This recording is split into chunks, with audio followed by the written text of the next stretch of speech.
Lucas Baki, ancien directeur de LCF, la chaîne du futur, met au défi les chefs d'État de la CEDEAO qui ont pris de lourdes sanctions contre le peuple malien et la junte militaire au pouvoir. Je vous défie, fiers dirigeants de l'espace communautaire ouest-africain, de mobiliser dans vos pays respectifs, le 1/10 de la monstrueuse population que nous avons tous vue dans les rues des différentes villes du Mali ce vendredi, sans y mettre un centime de francs CFA d'intéressement.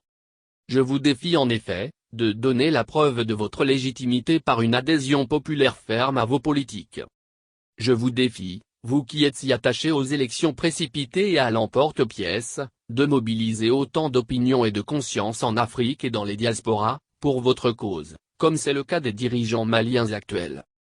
Mais après avoir dit ceci, voici le secret du régime de la transition qui fait que lui et son peuple font un. Avant même l'organisation des Assises nationales de la refondation en décembre, Assimi Goïta et son premier ministre Choguel Maïga n'ont jamais manqué, un seul instant, de s'immerger au sein du peuple malien et de lui parler avec leur cœur.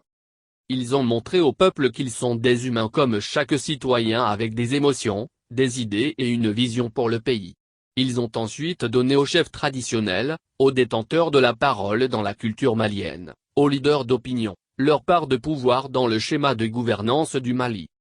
Ils ont enfin recueilli patiemment les avis, désirs et aspirations des citoyens maliens. Après quoi, ils ont défini une feuille de route dont en vérité, le peuple est le principal initiateur et en même temps l'acteur incontournable. À de tels dirigeants aussi plongés dans les réalités existentielles de leur peuple, vous aurez du mal à opposer vos idées initiées de l'extérieur. En effet, le vrai tendon d'Achille de la plupart de nos dirigeants en Afrique francophone reste le bureau douillet. Ils s'y oublient et parlent en longueur de journée au nom d'un peuple dont ils ne vivent pas les pulsions, encore moins la chaleur humaine. Naturellement l'indispensable projet de communion avec un tel peuple est raté. Il faut donc savoir raison garder à compter de maintenant et rendre aux Maliens ce qui leur revient de droit.